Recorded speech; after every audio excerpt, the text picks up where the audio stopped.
राम महाराज की, सदगुरु गौरी नंद महाराज की जय, सदगुरु गोपाल राम महाराज की, सनातन धर्म की, पधारेल हरिगुरु संत की। शरणे नमो मागो प्रेम प्रसाद, दया करीन दीजिए हरिरस अमृत स्वाद। संत समागम करे सर्वथी उच्च कहावे, वामे सघड़ा दुख सुख शरणागत गाओ। प्रथम जय श्री राम मदन थी वचन उच्चारे, पूर्ण जैन भाग्य संत द्वार पधारे। राम नाम की फौज संत साथे महाभारी, जा जा करे मुकाम असत की करे खुआर। अधर्म करे उथाप धर्म को स्थापन स्थापे, हरे मूलक निमान अभय पद संत ही आके। जे स्वरूप समझा विना पाम्यो दुख अनंत, समझाव्યું તે પદનું સદગુરુ ભગવાન। દેહ છતાં જેની દશા ન વર્તે દેહાતી, આવા જ્ઞાનના ચરણમાં વંદન હો અગણ। આધીનતા ઉરમાં વસે મુખમાં વસતા રામ, નિર્ભય આવા સંતને લાખો વાર પ્રણામ। વસુદેવમ સુતમ દેવમ કંસ ચારુ મર્દનમ, દેવકી પરમાનંદમ कृष्णं वंदे जगत। सदगुरु भगवान की। આજના પાવન પ્રસંગે નાડાપા જેવા ધર્મપ્રેમી ગામમાં ગોપાળ મહારાજને યાદ કરું, જેણે ભક્તિનું બિયારણ આ ગામમાં ફેલાવ્યું એવા મહાપુરુષને વંદન છે। હમણાં દિવાળીબેન સરસ બે ભજન બોલ્યા, દિવાળીબેનના ઉપદેશમાં હું પણ હાજર હતો।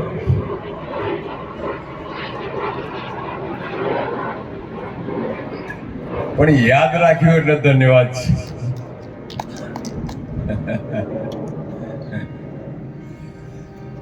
તો આજની આ જ્ઞાન સભામાં ઉપસ્થિત કચ્છમાંથી પધારેલા આદરણીય આરતીબા, જેનો વિશેષ લાભ આ ગામને મળે છે એવા આદરણીય મંછારામ મહારાજ, ખંભાતથી પધારેલ પ્રદીપરામજી મહારાજ, આ ગામનું ગૌરવ અમારા ગોપાળ બાપાના વારસદાર આદરણીય રણછોડ મહારાજ, માવજી મહારાજ, બચુ મહારાજ, મોતીરામ સાહેબના ચિરંજીવી અને સુંદર ભજનિક એવા મહાપુરુષ શંકર મહારાજ, બાજુ બેઠા ચખુ મહારાજ, સામે બિરાજમાન ઘણા બધાનું નામ મને આવડે છે, પણ એ બધા જ સંત ભાઈ બહેનો, એટલે આદિપુરવાળા અમારા ગોપાળ મહારાજ અને સંત ભાઈ બહેનો અને શ્રોતાજન, આજનો પ્રસંગ આપણને ગુરુ મહિમાનો મળ્યો છે। આવો મહિમા જે રાખે એને ખૂબ ધન્યવાદ.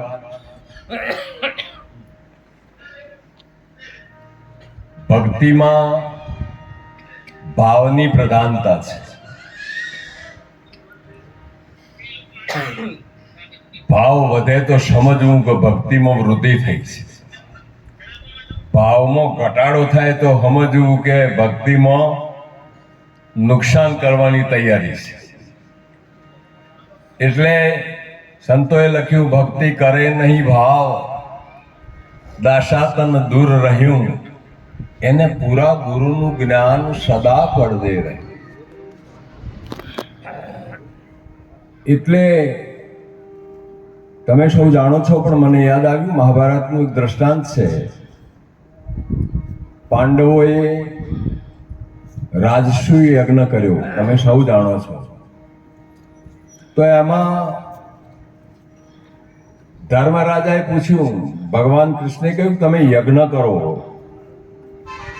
તો ધર્મરાજાએ પૂછ્યું કે બાબુ યજ્ઞ અમે કરીએ આપ કહો છો એ પ્રમાણે, પણ એ યજ્ઞનું ફળ અમને મળ્યું કે નહીં એની શું ખાતરી?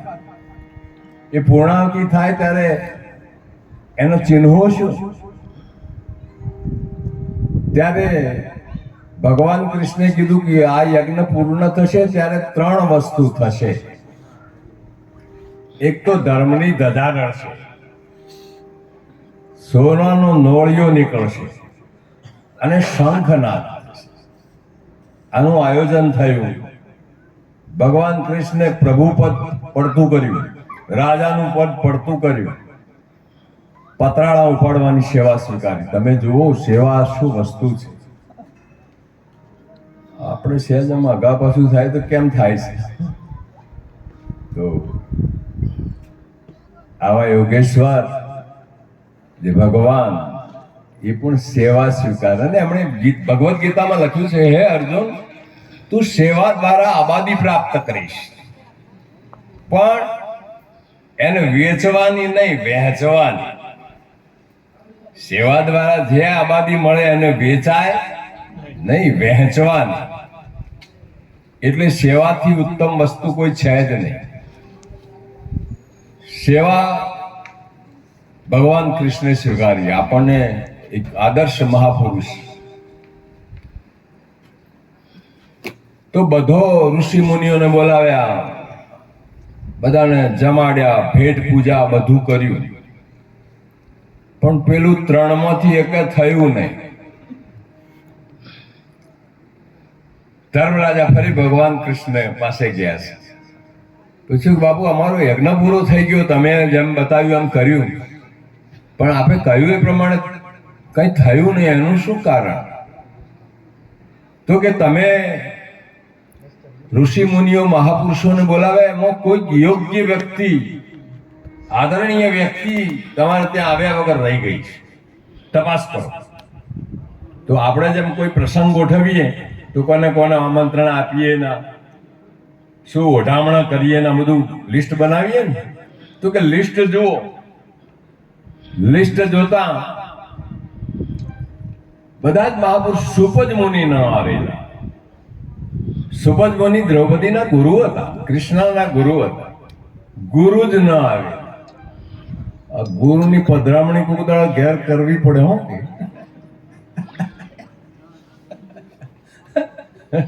કારણ બોલવાથી શું ફાયદો? ગુરુ મારા ઘેર આવ્યા એમ બોલીએ તો ખરા, પણ જ્યાં સુધી એ તો સોનાની પેલી મારી ખાલ રે ઉતરાવું, સોનાની મોજડી સીવડાવું, મારા ગુરુને પહેરાવું, પણ રબરને લાવીને કોક દાડો પહેરાયા હોય તો કે બોલવામાં શું?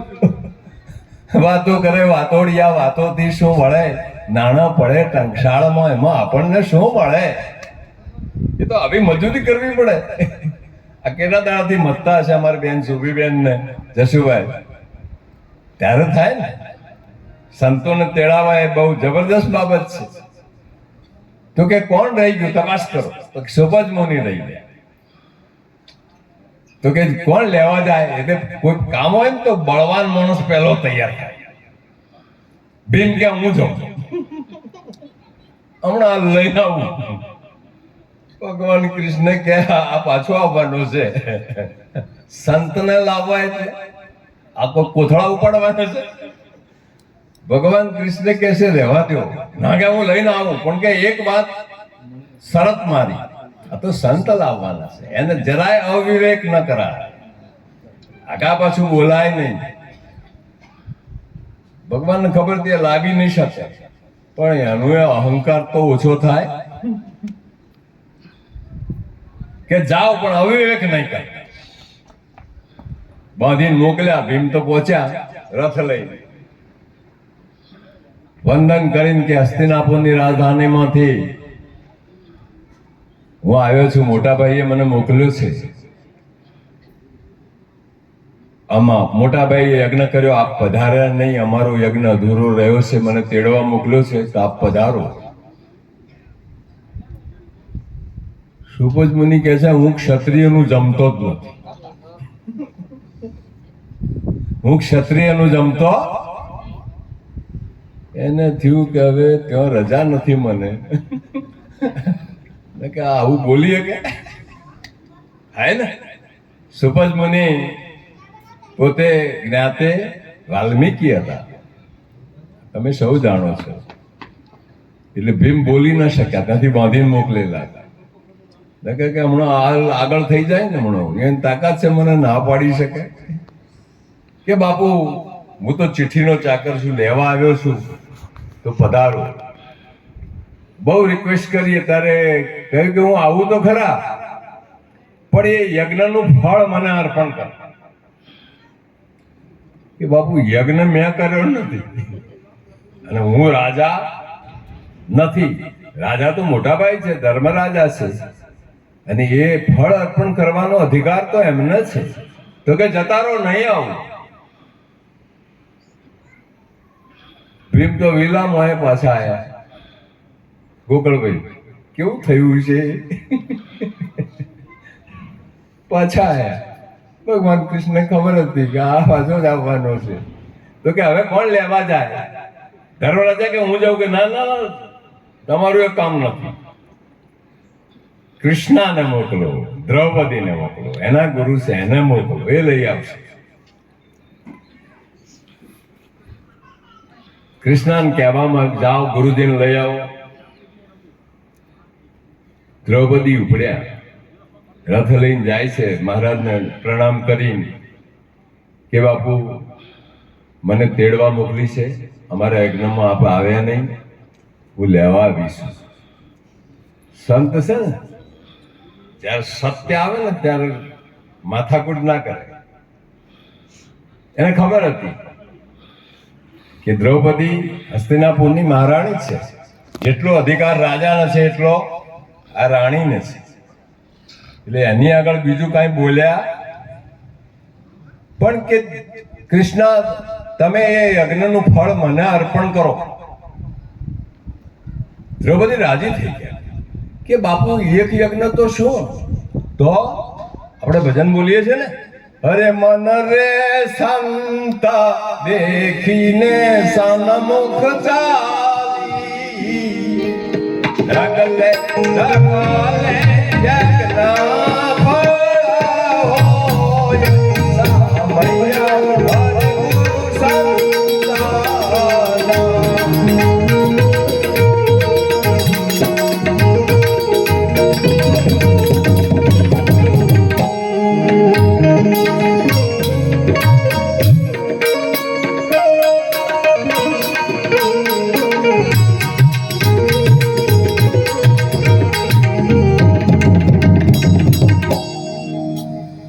કે બાપુ એક યજ્ઞનું ફળ તો શું, હસ્તિનાપુરની રાજધાનીમાંથી ચાલીને આવી છું ને, એ જેટલા ડગલા થયા છે એટલા બધા જ યજ્ઞનું ફળ આપનાર પણ છે. સિદ્ધાંત આવી ગયો. બાપુ ઉભા થઈ ગયા, જરાય આલંકા નહીં કર્યા. રથમાં બેસાડીને કૃષ્ણ મહારાજને લાવે છે. ભગવાન કૃષ્ણ કે હવે જમાડો હોય તમારા હાથે. ગુરુજીને બેસાડીને વીંજણો નાખે છે ને બધા પીરશું પકવાન. રાજધાનીમાં શું ખોટો હોય, બધું જ પીરસ્યું. સુપજ મુનિએ બધું કર્યું ભેગું, બધું ભેગું કર્યું. દ્રૌપદીને થયું કે રે રે મારા જમવાની હાલત બગાડી, અમને ખાતો આવડતું નથી. આ ફલાણી નાતના છે, એના મનમાં આવું થઈ ગયું. બોલે તો શી રીતે, પણ મનમાં આવો ભાવ થયો. ફલાણી જ્ઞાતિના છે, સંતને જ્ઞાતિ હોય જ નહીં. નાતને પૂછો સંત કી પૂછ લીजिए ज्ञान, मोल करो तलवार का पड़ा रहन दो म्यान. म्यान તેજી વાળો હોય ને તલવારમાં ભલીવાર ના હોય તો ખરા ટાઈમે ઉભા રાખે કે નહીં? અને म्यान ગમે તેવું હોય પણ તલવાર તેજી વાળી હોય તો તમે જો મીરાબાઈ રોજ ભજનમાં જાય તો ભજનમાં બધા સંતો પધારે, એમાં રોહિદાસ મહારાજ પણ આવે. પણ એ તો જમાનો અસ્પૃશ્યતાનો હતો, તો બધાના આસન પર બેહાડે ને રોહિદાસ મહારાજને કોથળા ઉપર જગ્યા મળે. કોઈ જ્ઞાનનો સત્સંગનો પ્રશ્ન નીકળે તો ફરતો ફરતો સિદ્ધાંત ક્યાં થાય?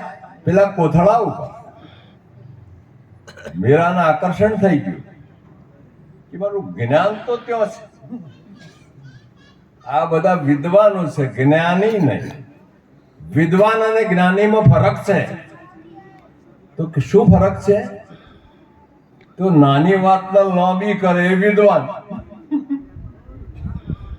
અને લાંબી વાતને ટૂંકી કરે એ જ્ઞાની. અર્જુન મહારાજે લખ્યો, લખતા હે લંબા ઘણા પડતા નાવે પાર. અર્જુન અક્ષર એકમાં સમય ગયો સંસાર. લે, ભગવદ ગીતા જે વાત આપણી કરે છે, ભગવદ ગીતા, હે અર્જુન, હું સમગ્ર બ્રહ્માંડને એક અંશથી ધારી રહ્યો છું. ગીતાનો સમન્વય છે જ્ઞાન સાથે. આપણી ભગવદ ગીતાનો આપણા જ્ઞાન સાથે સમન્વય છે, એક અંશથી ધારી રહ્યો છું. એ શું હશે ગોકળભાઈ?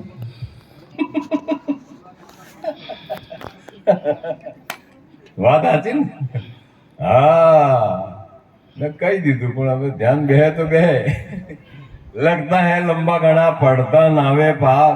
અર્જુન અક્ષર એકમાં સમય ગયો સંસાર. બરાબર? જે વાત ભગવદ ગીતા કરે એ જ નિરાત મહારાજ કરે છે. તો કે જમાડો કૃષ્ણને આ ભાવ થયો કે બાપુને ખાતા આવડતું નથી. બાપુ તો જમીન હાથ ધોઈને ઉભા થયા, પેલું ત્રણમાંથી એક થયું નહીં. ફરી ધર્મરાજા ભગવાન કૃષ્ણ પાસે જાય છે અને પૂછે, બાપુ આ તમને જમાડી દીધા મહારાજને પણ થયું નહીં, કે કૃષ્ણને પૂછો, દ્રૌપદીને પૂછો કેમ ના થયું. ઈશારો કર્યો. દ્રૌપદી, બાપુ મારી ભૂલ થઈ, મારી ભૂલ થઈ. મારા મનમાં આવો કભાવ થયો. સંત પ્રત્યે કભાવ થાય તો એનું રિઝલ્ટ ના આવે. ગમે એવું તમે સેવા કરો પણ મનમાં ભાવ ના હોય તો એનું પરિણામ નહીં આવે. સેવા પણ ભાવથી કરવી પડે. તો હવે શું કરવું? કે માફી માંગો. દ્રૌપદીએ ક્ષમા માંગી, બાપુ મને માફ કરો, મારી ભૂલ થઈ છે. તો સંતને તો જેમ પાણીમાં લીટું કરો એટલે શું થાય? આગળ લીટી થાય ને પાછળ ભેગું થઈ જાય. બાપુએ હાથ લાંબો કર્યો, આશીર્વાદ આપ્યા, ધર્મની ધજાડળી સોનાનો નોળિયો થયો અને શંખનાદ થયો. મારે કહેવાની વાત એ છે કે ભક્તિ એ ભાવના પ્રધાન છે. જેટલો ભાવ આપણો વધશે આપણા સદગુરુ પ્રત્યે, સંતો પ્રત્યે, માતા પિતા પ્રત્યે, એટલું એનું રિઝલ્ટ આવવાનું છે. ઘણા માણસો કહે છે ભગત થાય એટલે ભિખારી થાય. ચોકડી મારો એ વાત ઉપર, ખોટી વાત છે. આ ધંધો ના કરત થાય. ખરી વાત. રાતે ભજનો ફરે જાય, ધંધો ના કરે તો ભિખારી થાય. એમાં ભક્તિનો શું વાંક છે? એટલે ભક્તિમાં ભાવ વધારવાનો છે. જ્ઞાન ને ભક્તિ બેને ભેગી કરવી પડે એટલે વિજ્ઞાન થાય. ભગવદ ગીતામાં જ્ઞાન વિજ્ઞાન યોગ છે, આખો એક અધ્યાય છે.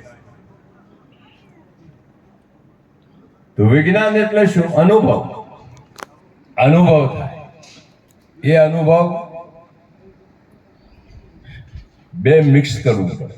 એટલે કે અમારે જશુભાઈ જ્ઞાન તો ગુરુએ આલી દીધું છે, અમારે બે ના હરખું. ખરું કે નહીં? તો આ શું કર્યું? એને મહિમા કર્યો છે. ગુરુનો, પિતાનો, માતા પિતાનો મહિમા કર્યો છે. મહિમા તો કરવાનો. ઘણા માણસો નાસ્તિક થઈ જાય, અમારે કોઈ કરવાનું નથી, તો પડો ખાડામાં જઈ. ખોટી વાત છે. કેમ કરવાનું નથી?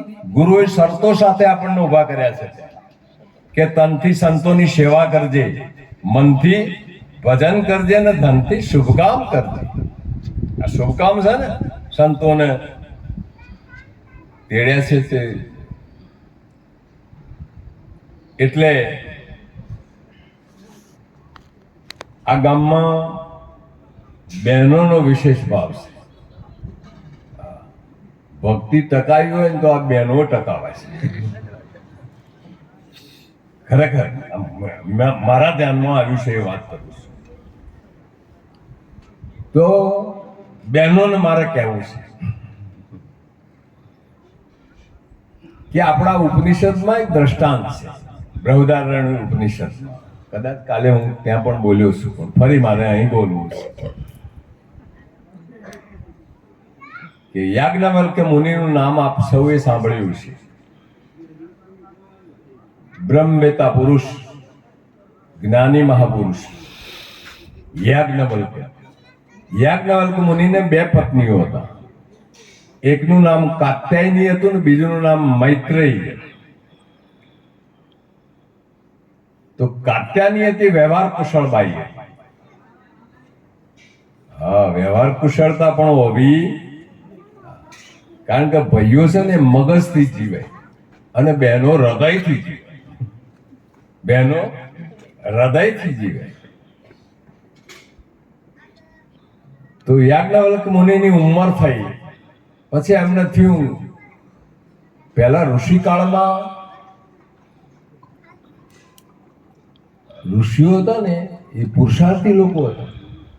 ખેતી કરતા, ગાયો રાખતા, ગુરુકુળ ચલાવતા.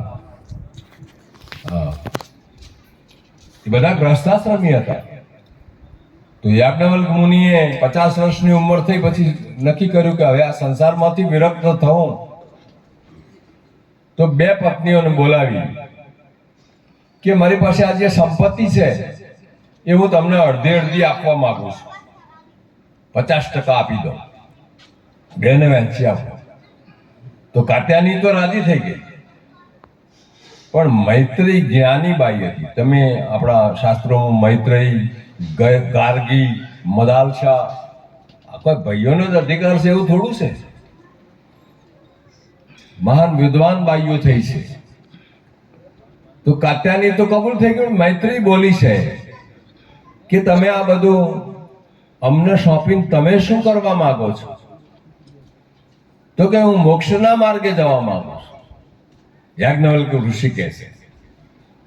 તો મૈત્રેયી કહે છે તમારા મોક્ષ માર્ગે જવું ત્યારે અમારે શું કરવું છે? મારા ભાગની સંપત્તિ મારી બહેનને આપી દો, પણ હું તો તમારી સાથે આવીશ. ભક્તિ ઓરો ને તો હંગાથે જોડજો ભાઈઓને. ભાઈઓને ભેગા કરજો, એકલા ભજન મત ગાઓ. એ પણ આવતા થાય ભજનમાં, એવું કરજો. અને તમે ધારો તો કરી શકો 100%. મૈત્રી પણ પતિના સાથે જવાનું નક્કી કર્યું. કોઈ મોક્ષનો અધિકાર ભાઈઓને એકલાનો થોડો છે, બહેનોને પણ છે. શામજી મહારાજ મને ટાઈમ ન લેવો, લંબાવવાનું કહ્યું છે, પણ આ બધા મહાત્માઓ પછી મારા કોઈ વિષય પણ છે.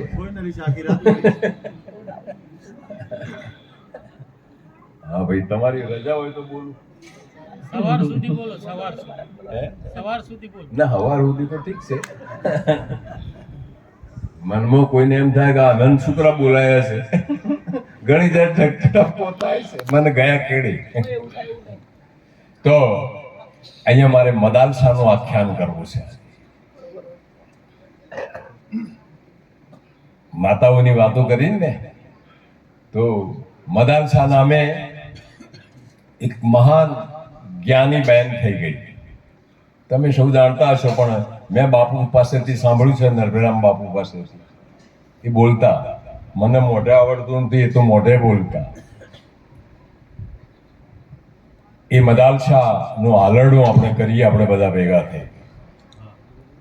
એમાં જ્ઞાનની વાતો છે. તો પહેલા પ્રાથમિક વાત કરી લઉં કે મદાલસા નામે એક બેન ક્ષત્રિયની દીકરી હતી, બહુ સ્વરૂપવાન બાઈ હતી. તો એ રાજ્યનો રાજા એક વખત આ બેનને જોઈ ગયો.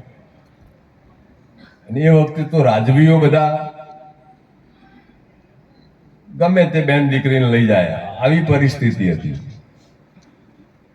તો રાજાને આકર્ષણ થઈ ગયું બેનને જોઈને. તો રાજાએ બેનના પિતાજીને કીધું કે તમારી દીકરીનો મારી સાથે લગ્ન કરો. રાજા પેલા બેનના પિતાજીએ કીધું, બાપુ અમે તો તમારી રૈયત છીએ, રૈયતની દીકરીને લઈને તમે શું કરશો? પણ મદાલસાને ખબર પડી કે આ બળજબરી કરીને મને લઈ તો જશે, મારા પિતાજીને હેરાન કરશે. એટલે પિતાજીને એણે કહ્યું કે બાપુ હઠ કરશો, મને સોંપી દો.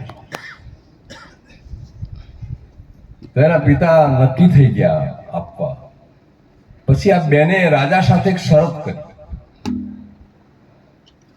કે તમારી સાથે હું લગ્ન તો કરું, પણ મારી એક શરત છે કે મારા પેટે જે સંતાન થાય એ સંતાનનું મોઢું 7 વર્ષ સુધી તમારે જોવું નહીં. એટલે આ તો વિષય વાસનામાં લંપટ થયેલી વ્યક્તિ તો બધી શરતો કબૂલ કરે ને, એને પાછળ ખબર ના પડી કે હું શું કબૂલ કરું છું. તો કે તાંબા પત્ર પર લેખ કરો, મારા પેટે જે સંતાન થાય એ સંતાનનું 7 વર્ષ સુધી મોઢું જોઈ શકશો. તો મદાલસા જ્ઞાની બાઈ હતી, ભક્તની દીકરી હતી. 7 વર્ષનું બાળક થાય ત્યાં સુધી તો એને બ્રહ્મ જ્ઞાન કરી નાખે, એ ત્યાં રહે જ નહીં. આવા 5 છોકરાઓ, કેટલીક જગ્યાએ 4 લખ્યા છે, કેટલીક જગ્યાએ 5 પણ લખ્યા છે. ટોટલ 7 દીકરાઓ એને ઉગાર્યા છે. તો 4 છોકરાઓ સંન્યાસી થઈને નીકળી ગયા. રાજાને થયું કે મારા વારસ કોણ? આ તો ગોડાઈ કરે છે, આપણે જે લખેલું કેન્સલ કરવું છે. બેનના પેટે 5મો દીકરાનો જન્મ થયો ત્યારે રાજાએ બળજબરી કરી અને બેને સર્ચ કરતી કે જે દિવસે તમે મારા સંતાનને 7 વર્ષ પહેલા લઈ લેશો એ દાડા આપણે છૂટાછેડા. રાજાએ બળજબરી કરી, દીકરાને લઈ લીધો. બેન તો નીકળી ગયા સંન્યાસી સાધુનો વેશ પહેરીને. બન્યું એવું કે રાજકુંવરને ઉછેર્યો, એને યુવરાજનું પદ આપ્યું.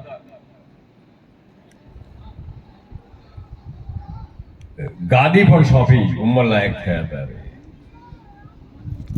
અને એના પિતાનો દેહાંત થઈ ગયો, રાજાનો દેહાંત થઈ ગયો. થોડો સમય થયો અને કોઈ બીજો રાજા ચડી આવ્યો.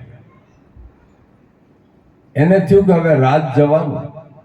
મોટો રાજા ચડી આવ્યો, રાજ જશે તો કે હવે મદાલસાએ પોતાના 5મા દીકરાને જે ત્યાં રાખ્યો હતો ને, જતી વખતે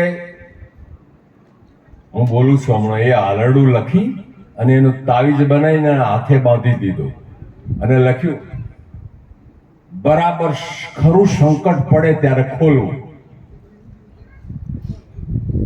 અને બેન તો જતી રહી. રાજાને આવી પરિસ્થિતિ ઊભી થઈ. સવારે રાજા ચડી આવવાનો, એને થયું રાજ જશે, રાતે નિંદ્રા ના આવે, એમ આળસ કરતો તો હાથ તાબીજ ઉપર ગયો.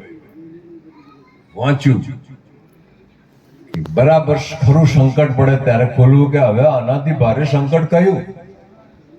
તાવીજ ખોલ્યું નહીં. તાવીજ ખોલ્યું એને જ્ઞાન થઈ ગયું. આલરડું વાંચીને એને જ્ઞાન થઈ ગયું. નિંદ્રા આવી ગઈ કે હવે આપણે આ રાજ રાખવું, હા મેં લેવા આવે છે તો આપણે યુદ્ધ કરવું. આ હળદી સગડી માથે છે અને સામેથી લેવા આવે છે એને હોપી દેવું. એટલે ઊંઘી ગયો. તો સવાર તો ડંકા નિશાન થયું બધું. પ્રધાન કે રાજાજી કેમ ભૂઈ રહ્યા છે? એમને નિંદ્રા શેં આવે છે? જગાડો. તો જગાડ્યા રાજગીને. જગાડે તો રાજા કે હામયું કરવાનું છે. પેલા રાજાને આપણે લડવા પડવાનું છે. સામયું કરીને એ રાજા ગાડા થઈ ગયા. શું થયું? સામયું કરી બસ રાજ આપી દેવું છે. આ હળદી સગડી મારા માથેથી લેવા આવ્યો છે, સામે આવી. હવે રાજાનો ઓર્ડર થાય એટલે બધાને માનવું જ પડે. સામયું કરીને પેલા રાજાને એમ થયું કે આ લડવાનું છે કે આ ઢોલ નગારાનો છે શું? એને વિચિત્ર લાગ્યું કે ભાઈ છે શું? કે અમારે તો રાજા તમને રાજ સોંપવા આવે છે, અમેથી લેવા આવ્યા છો. પેલાને જ્ઞાન થઈ ગયું, અમે વાળાને. એને મોક્ષ માર્ગે જવું છે તો મારે શું કરવું છે? બે જણા નીકળી ગયા. આમ મદાલશાહે 7 દીકરા ઉગાર્યા. એવું આ હલરડું છે. અમારા માવજી મહારાજ મારા પાછળ જીલ છે તો આ ગાડી આગળ ચાલશે. મારા મોઢે નથી એટલે અંદર જોઈને બોલી. પારણીએ ઝોલાવે માતમ કે કુંવર પારણીએ ઝુલાવે માતમ લાલ ગાવે હાલરડા માયા પેટયા તમ જ્ઞાન. કુંવર પારણીએ ઝોલાવે માતમ લાલ.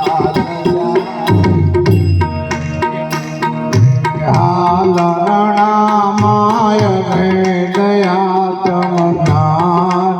કુંવર પારણીએ ઝુલાવે માત બધાલ સારે. અશુદ્ધ સ્વરૂપ બાળકો ને બોધ રૂપ સદા. નિરંજન તુજ રૂપ છે નહીં માયા તુજમાં. જાગો મોહની સાથે સપના સમ સંસાર રે. જાગો મોહન રાધે સપના સમ સંસાર છે.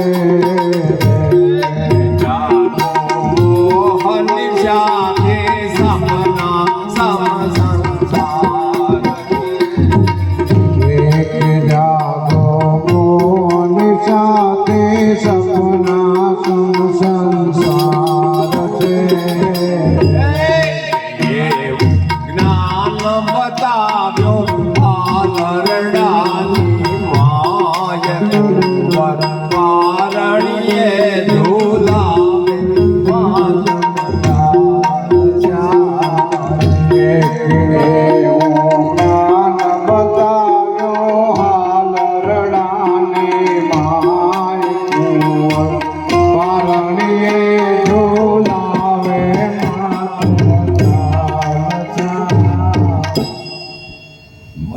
મદાલશા એના સંતાનને કહે છે તારું સ્વરૂપ શુદ્ધ છે, તારામાં માયા છે જ નહીં. ભગવદ્ ગીતામાં ભગવાન કૃષ્ણે લખ્યું 13મા અધ્યાયમાં ક્ષેત્રજ્ઞ યોગમાં કે હે અર્જુન, ક્ષેત્રથી ક્ષેત્રજ્ઞ જુદો છે, દેહથી દેહી જુદો છે, અને એ હું છું. એ હું છું, એ પરમાત્મા છે. આ દેખાય એ દેહ છે, પણ બોલવા વાળો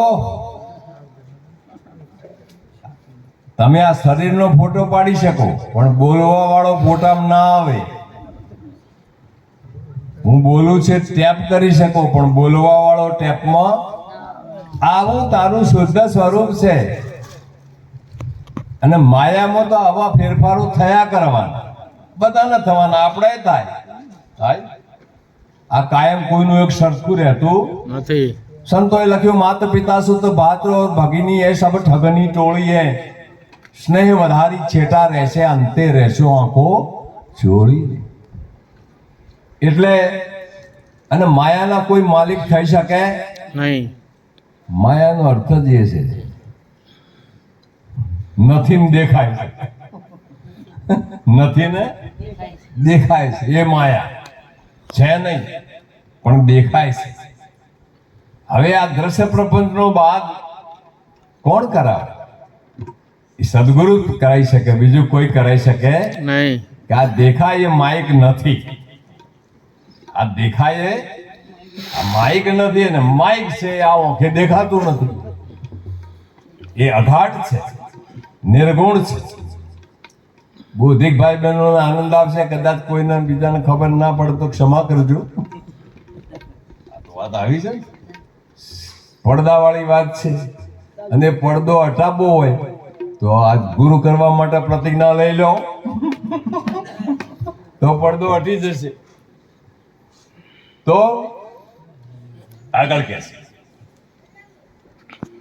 એ વિશ્વ તણો આધાર તું અને શાને રૂવે બા, રાજકુંવર ના રૂપ દે દિશે આજન, કે પામ્યો મોહ પીડા કે મનને સગળો ત્રાસ, મારણીએ ઝોલાવે માત મદાલ કે પામ્યો મોહ પીડાથી મનનો સગળો ત્રાસ, કુંવર વારણીએ ઝોલાવે માત મદાલ સારે.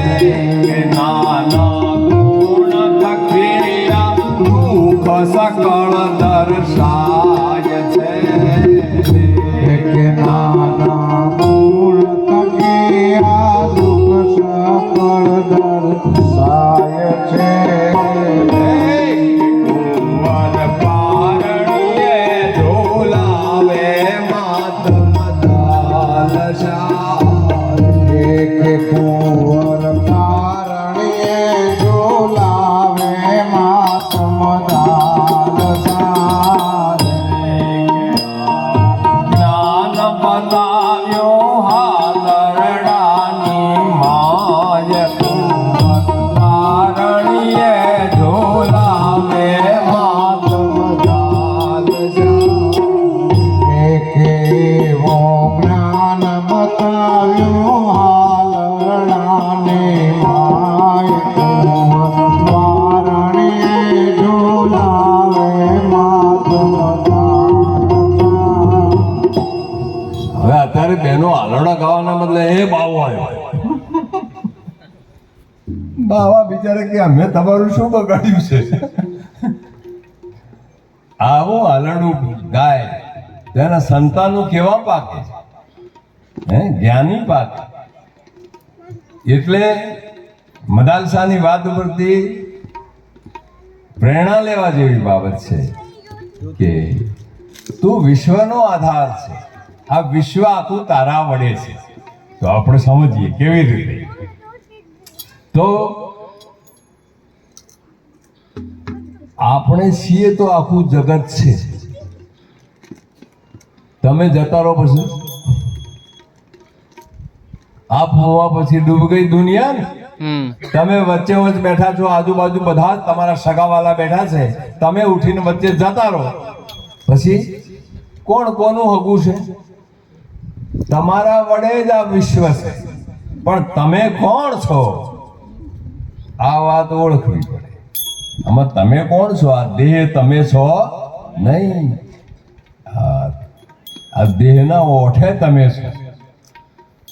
હવે આ દેહના બાદ કોણ કરાવે? હાથે અડાડ્યા વગર સદગુરુ પાસે જો તો આની જુગતીની ખબર પડે.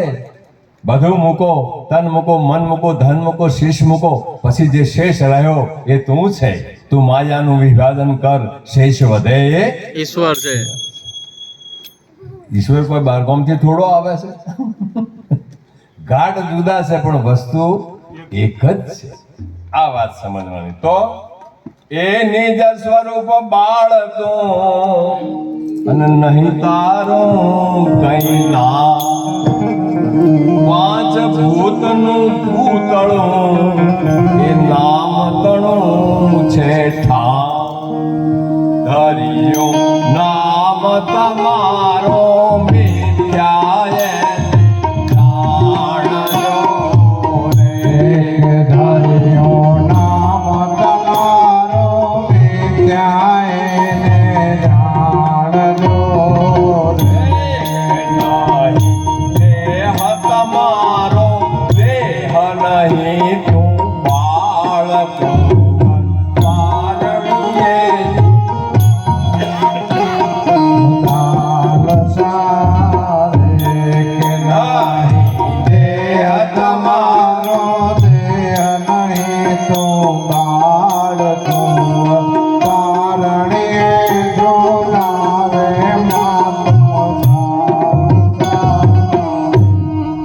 તારું કોઈ નામ પણ નથી. આ દેહનું નામ ધારણ કર્યું છે, પણ તારે તો કોઈ નામ છે નહીં. આપણા ગુરુની વાત કેવી?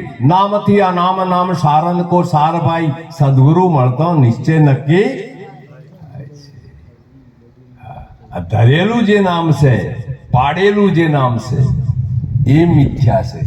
નામ મિથ્યા નથી. નામ તો અખંડ છે. નહીં છોડું ગુરુજીનું નામ, સુણજો જ્ઞાનની રે નિશાન. શેરડીમાંથી સારજ કાઢ્યો, સાકર પડ્યું. એ નામ અમે તો નિશ્ચય કીધું, એ જ અમારા રામ. સુણજો જ્ઞાનની રે નિશાન. નામ જ ગંગા, નામ જ કાશી, નામ તીર્થ ને ધામ. સચરાચરમાં નામ અવિચળ, ખાલો ન મળે કોઈ ઠામ. સુણજો જ્ઞાનની રે. બધાના ઉપર એની છાપ છે અને લખેલું ક્યાંય છે નહીં. જગતના કોઈ ભૌતિક ઉપર લખેલું નથી. અલખ છે. તો આ અલખને કોણ લખાવે? તો અલખ નામ નિશાની ગુરુ વિના બીજો કોણ લખાવે? સદગુરુ લખાવે. બીજો કોઈ લખાઈ શકે નહીં. નહીં. આવું વ્યાપક જે નામ છે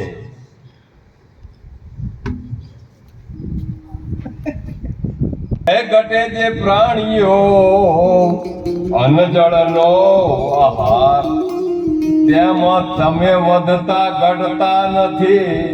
નિશંક તું છે બાપ. બનિયો પાપ પુણ્ય તે આડ રુધિરનો દેહ છે. બન્યો પાપ પુણ્યથી હાડ રુધિરનો દેહ છે. ભૂમિમાંથી ભૂમિમાં જનાર પારણીએ ઝોલાવે માતમ ચાલ જા. રે કે આ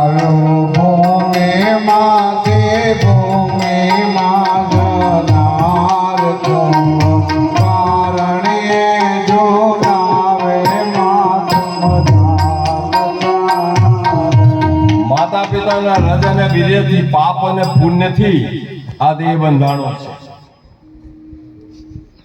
હવે દેહ એ તું નથી, દેહ તારો છે. ઘર એ તું નથી, ઘર તારું છે. હે અર્જુન, ક્ષેત્રથી ક્ષેત્રજ્ઞ જુદો છે. નિરાત પરાત પણ લખે, અરે દેહ રહિત દર્શો રે દેહમાં આત્મા રે. હે આત્મા પરમાત્મા એક થા. સદગુરુ સ્વામી રે આપ ઓળખાવશે રે. હે નિરાત બીજા તે ગોધો ખા. જગતના ધર્મગુરુઓ રૂપ બતાવે, સદગુરુ સ્વરૂપ બતાવે. સદગુરુનો હાથ આમ ના હોય, એનો હાથ આમ હોય. પણ કોઈ પૂછ્યા વગર બેહી જવું પડે. સંત સ્વરૂપી રે ભવમાં એક નાવ છે રે. કે વિરલા કોઈ એક બેસી ન જા. જે જન બેઠા રે તે જન ભવ તર્યા રે. હે નિરાત બીજા તે ગોથો થા. સંતના નાવમાં બેહી જવું, આપણો બધા જ પ્રકારનો અહંકાર મૂકીને શરણાગત થઈ જવું પડે. અને શરણાગત થઈ જાવ તો સંતો પાસે આવી જુગતી છે. કેવી જુગતી? કઈ આઘા પાછું કર્યા વગર તમારા સ્વરૂપની અનુભૂતિ કરાવે. તમે કોણ છો? તો જે જેમાંથી પેદા થયું હોય એના જેવું ના હોય? હોય કે ના હોય? જે જેમાંથી થયું હોય એ એના જેવું હોય. અરે એ હોય. આ વાત આપણા સદગુરુ સમજાવે. તો આગળ, એ આત્મ બુદ્ધિ દેહમાં અને નવ કરશો રે સુજા. માત પિતા સુતનારમાં મમતાનું અભિમાન ત્યાગી દેહ નજરને આત્મ દ્રષ્ટિ પાડજો. ત્યાગી દેહ નજરને આત્મદ્રષ્ટિ ધારજો. જન્મ ધર્યાના સુધરે સર્વે આજ કારણે ઝુલાવે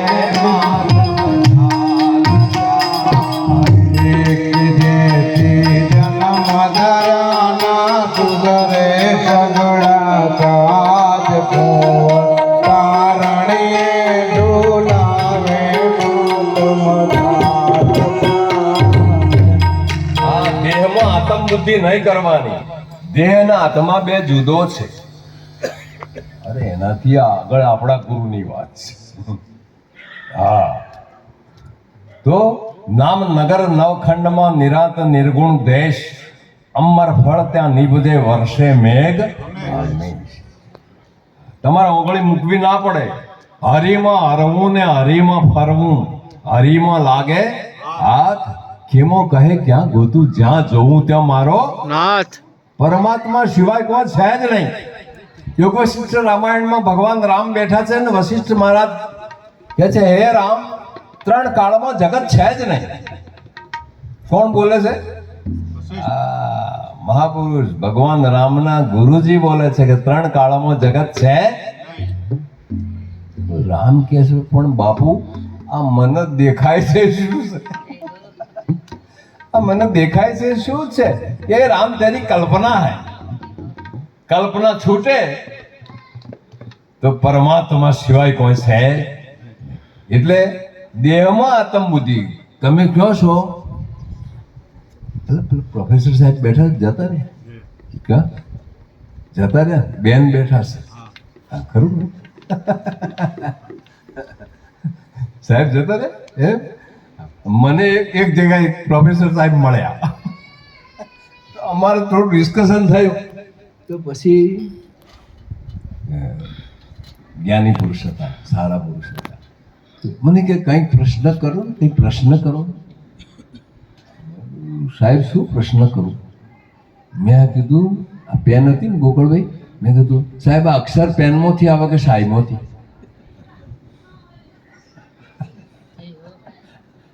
અક્ષર પેનમાંથી આવે કે શાહીમાંથી?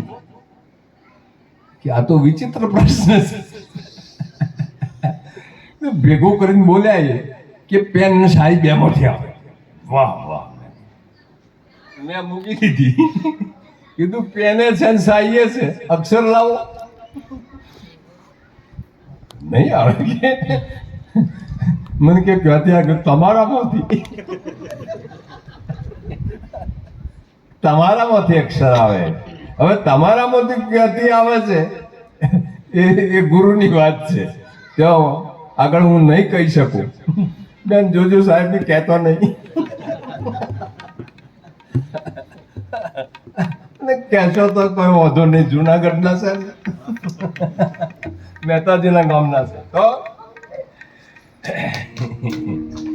એ દુઃખ માને સાધુ જનો 5 વિષયની માં, સુખ માને અજ્ઞાનીઓ અને મૃગ સમતે અથડા. એથી મોક્ષ પરમ પદ જવા મોટી આડ છે. મોક્ષ પરમ પદ જાવા મોટી આડ છે.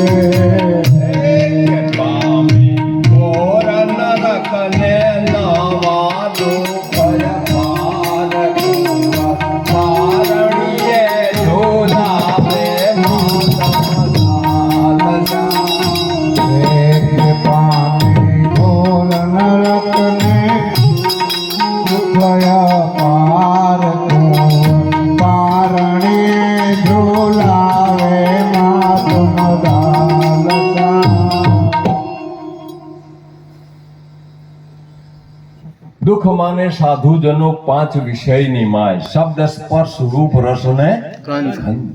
આ 5 વિષય છે. અને એમાં એના શબ્દથી કોને, સ્પર્શથી કોને, એ બધી માછલીને ભમરાને બધી એના ઉલ્લેખો કર્યા છે. હે બરાબર. સાધુજનો એમાં દુઃખ માને છે 5 વિષયમાં. સુખ માને અજ્ઞાનીઓને મૃગ સમ તે અથડાય. હવે એ દુઃખ માને, આપણે એમાં આનંદ આવે છે.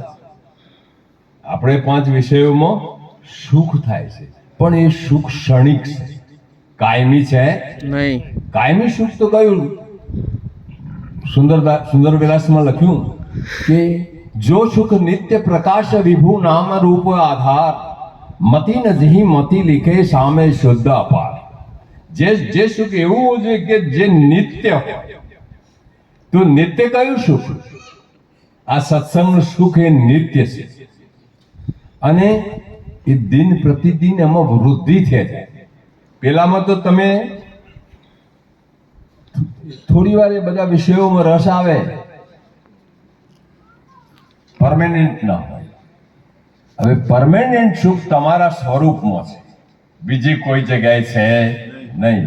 અને એ સુખ સ્વરૂપ ઘણી વખત સ્વામીજી મહારાજ કહે છે આખો દાડો ક્રોધમાં રહેવું તમે રહી શકો, લોભમાં રહેવું હોય તો આખો દાડો રહી શકો, મોહમાં રહેવું હોય તો આનંદમાં આખો દાડો રહી શકે. કારણ કે આનંદ તમારું સ્વરૂપ છે, આનંદ પરમાત્માનું સ્વરૂપ છે. એમાં સુખ છે એમ કે છે. તો આગળ એ માસ ભર્યું આ તનમહી, દાંત બન્યા છે હાડથી ને ચરબી આંખની દાળ. માસ ભર્યું આ તનમહી ને ભાડ નરકની માટે 5 વિષયને વિખ બરાબર જાણજો. માટે 5 વિષયને વિખ બરાબર જાણજો રે. અમૃત સરખા સમદમ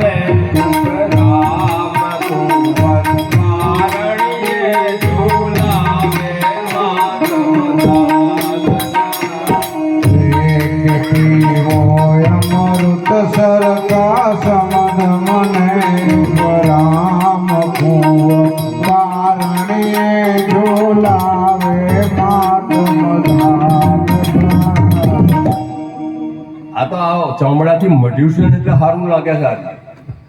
ને આ ચામડો લઈ લ્યો તો કાગડા પડે જ બીજું કોઈ થાય. આ તો મઢેલું લાગે છે ને ગોઠવેલું છે ને એટલે સારું લાગે છે. પણ એક બાજુ રસી આપવા મળે ને આમાં કઈ ઇન્દ્રિયમાંથી સારી વસ્તુ આવે છે? આંખમાંથી, નાકમાંથી, હે? કોઈ જગ્યાએ સારી વસ્તુ આવતી નથી. એ તો ચોક બે દાડા નાજો મત. છતાં આમાં મોહ થાય છે, શરીરને જોઈને મોહ થાય છે. એટલે મહારાજ મદાલશા ના પાડે છે કે આ તારો રાજકુંવરના રોગથી તારે આમાં મોહ કરવા જેવો નથી. આ તો રાજગાદી જઈ નથી કે તારે હરાજી બોલાશે. એના કરતા જે શાશ્વત સુખ છે એ શાશ્વત સુખ તારું પ્રયાણ કર એમ માતા પોતાના દીકરાને શીખવાડે છે. તો એ વાહન રૂપે દેહ છે અને આત્મ અળગો વાહન જે પોતે બને એ છે બહુ હેવા એવું જ્ઞાન બતાવી બાળક સાત ઉગાર્યા જ્ઞાન બતાવે બાળક સાથ યુગા